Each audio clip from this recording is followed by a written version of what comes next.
So here I'm finally drawing S is for salamander. Art isn't just something I do, it's something that I need to do. It's not, but I want to do it. I need to do it to be a better person. It just makes, when you're a creative person, you just have to make art to feel fulfilled. And I used to feel guilty about making art. I used to feel guilty about not making art. But the guilt I felt with making the art was that it was time away from my family and time away from doing jobs which, are potentially more important than, doing kids' drawings. But by doing the artwork and being creative, it allows me, I'm a better person because of it. So it's a bit like filling up your cup so then you can give to others. So I think it's probably a valuable thing to fit creative time into your routine and don't devalue it, because I think it's extremely valuable. I think technology's had a massive effect on my artwork, not necessarily obviously with the amazing digital illustration apps like Procreate, but I'm thinking more so in terms of getting your artwork out to the world, because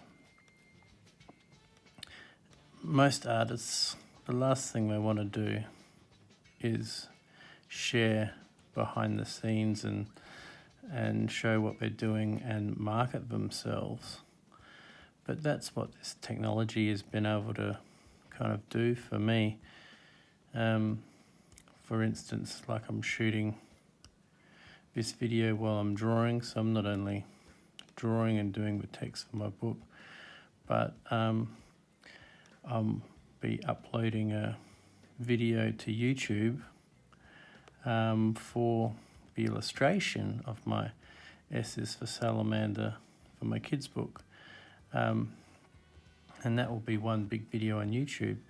And from there, I'll be pumping it out to Opus Clip with the help of AI. Splits it down into a multitude of little reels that can be in TikToks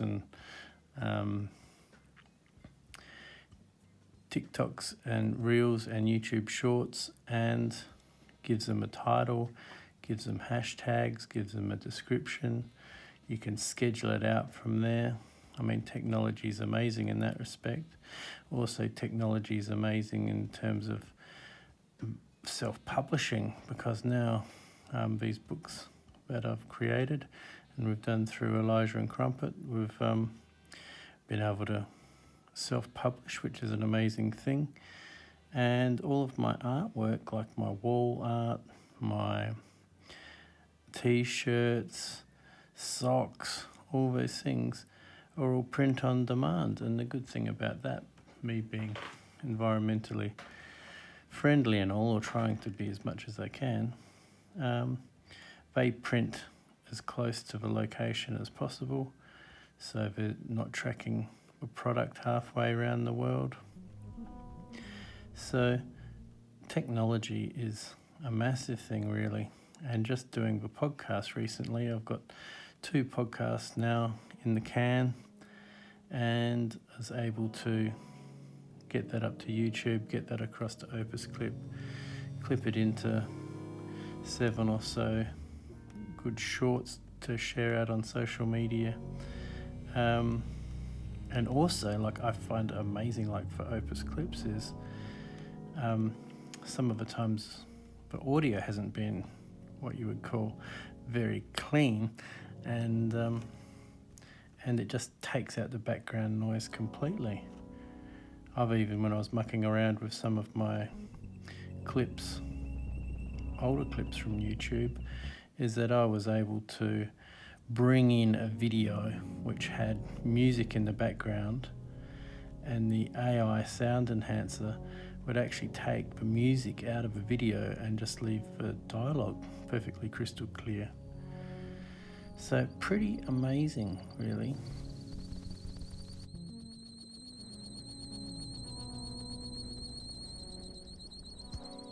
One day I'm going to get a stylus. That's not my finger. Just so I look more artistic. I've got my pencil case, my beautiful Aardvark pencil case, but it would have to be a very short stylus. I might need to get some bigger pencil cases made.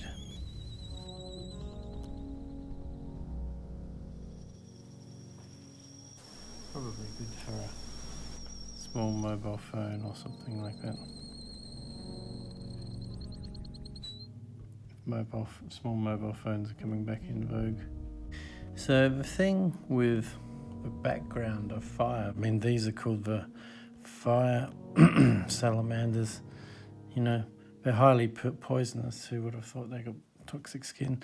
But the fire is, you know, the medieval folk would think, oh, these creatures are born out of a fire. They're crawling out of a fire. But the sad and horrific fact of the matter is that, you know, they'd come along and chuck a log on the fire, and these poor salamanders had made a home inside the log. So, you know, no wonder they're escaping out of the fire. Probably some of them are alight as well. So, you know, we've come a long way in terms of, you know, the way we think. You'd think we've come a long way. They're not born from a fire, but it's a cool idea. So I've put the fire in the background, and I've kind of done a cool fire, man. Cool fire in the background. So if threatened, the lovely fire salamander can ooze toxins from its body, and I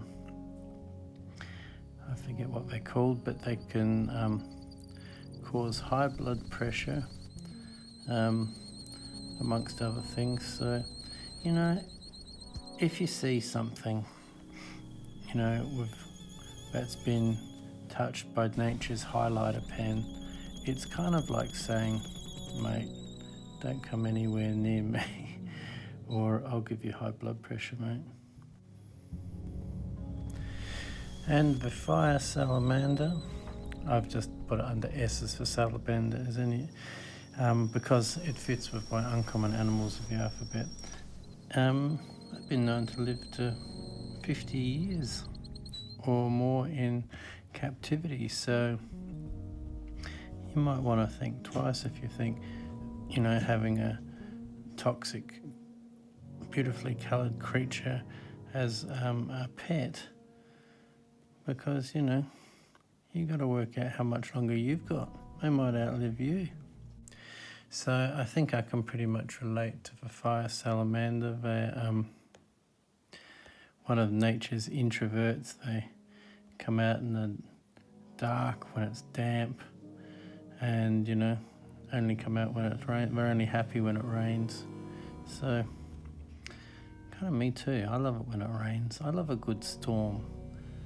You know, when people ask me what my favourite weather is, I would say storm.